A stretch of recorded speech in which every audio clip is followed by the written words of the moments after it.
up with a bright smile on now. Put me in the dark, so won't get lost now.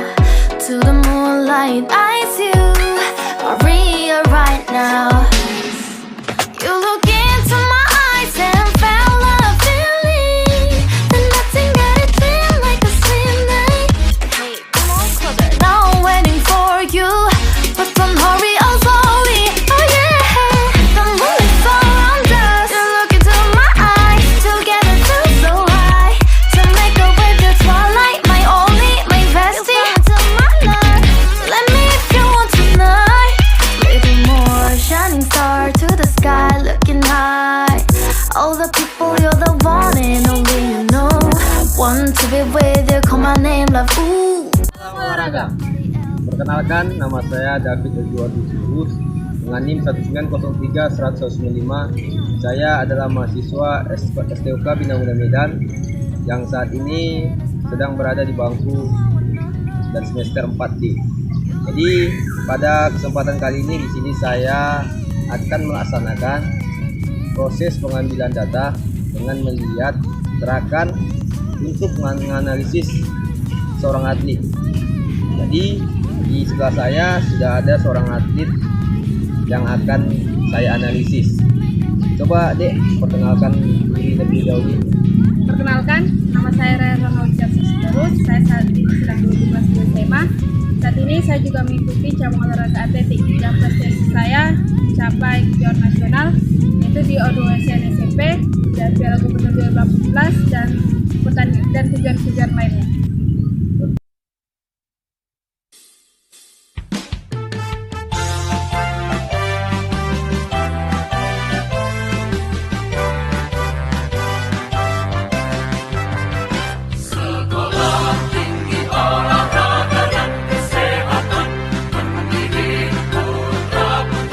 Start jongkok pada baba bersedia, titik berat berada pada lutut, dan terjadi hukum kesetimbangan dua yang berbunyi stabilitas berbanding lurus dengan bidang tumpuannya, yang artinya semakin luas bidang tumpuannya maka semakin besar stabilitasnya.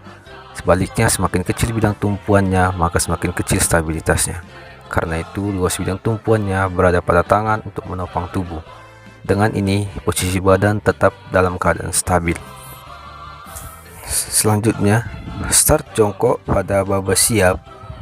Pada tahap ini, posisi berubah menjadi labil dan memiliki hukum kesetimbangan satu yang berbunyi badan selalu dalam keadaan setimbang selama proyeksi titik berat badan tersebut jatuh pada tumpuannya. Karena akan bergerak, maka prinsipnya labil. Titik berat berubah pada punggung. Pada langkah pertama, ketika ingin berlari, terjadi kekuatan konsentris, di mana terjadi karena memendeknya otot tungkai. Saat melakukan tolakan, posisi titik berat berpindah ketika posisi tubuh bergerak dan berubah. Sedangkan posisi titik berat berada pada posisi tengah badan perut. Pada saat berlari, terdapat gerak lurus berubah beraturan dengan adanya percepatan. Ketika ingin berlari, terjadi kekuatan eksentris di mana terjadi karena memanjangnya otot tungkai pada saat melakukan langkah lari berikutnya. Sedangkan di sini titik berat berubah ketika tubuh bergerak dan berpindah. Ketika berlari, kepala sedikit menengadah untuk melihat trek lari. Tangan menekuk dan mengayunkannya ke depan, sedangkan beban di antara sumbu putar dan gaya berlawanan dengan ujung kaki sebagai pengungkit. Ini adalah cara atau metode yang saya lakukan ketika ingin menganalisis kecepatan lari. Maka dapat diperoleh waktu, kecepatan, dan jarak lintasan secara detail.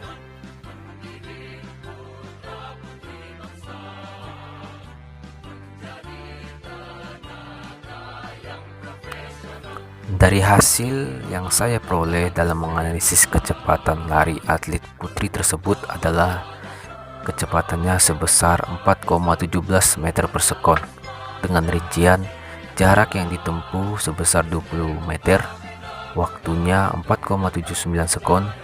Jika dimasukkan ke dalam rumus kecepatan, V sama dengan S per T, yaitu 20 meter per 4,79 sekon, dapat diperoleh hasil kecepatannya yaitu 4,17 meter per sekon. Maka dari ini dapat disimpulkan bahwa atlet tersebut mencapai kecepatan sebesar 4,17 meter per sekon dengan jarak 20 meter serta pada waktu 4,79 sekon.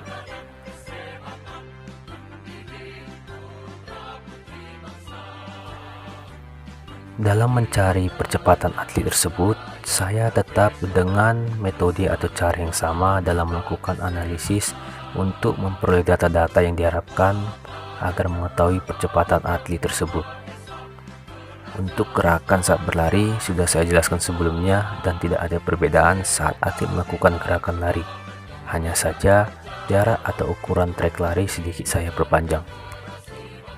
Setelah atlet melaksanakan gerakan lari, saya mendapatkan data-data yang diperlukan dalam mencari percepatan atlet tersebut. Adapun hasil analisis yang saya peroleh adalah: pertama, pada jarak 25 meter pertama, kecepatan atlet sebesar 8,87 meter per sekon, sedangkan waktunya sebesar 3,73 sekon. Yang kedua, pada jarak 25 meter kedua, kecepatan atlet sebesar 11,41 meter per sekon, sedangkan waktunya sebesar 2,93 sekon. Dan terakhir, waktu keseluruhan yang saya peroleh dari asli gerakan lari atlet dalam mencapai jarak 50 meter adalah 6,69 sekon dengan kecepatan 11,41 meter per sekon. Maka dari itu, untuk mencari percepatan lari atlet bisa dengan menggunakan rumus A sama dengan VT kurang V0 per T. A sama dengan percepatan, VT kecepatan akhir, V0 adalah kecepatan awal. Saat dimasukkan ke dalam angka, berarti A sama dengan 11,41 meter per sekon dikurang 0 meter per sekon. Hal ini dikarenakan atlet melakukan lari dalam posisi diam. Kemudian dibagi dengan waktunya 6,69 sekon. Ini adalah waktu keseluruhan. Maka dari rumus tersebut, maka diperoleh hasil percepatannya adalah 1,70 meter per sekon kuadrat. Oke, baik. Itulah proses pengambilan data dari analisis sebuah gerakan seorang atletik lari 400 meter. Saya harap dengan informasi yang saya paparkan pada hari ini bisa berguna bagi saudara-saudara sekalian dalam melaksanakan proses menganalisis sebuah gerakan dalam proses atlet olahraga. Oke, saya tutup video ini dengan mengucapkan salam olahraga.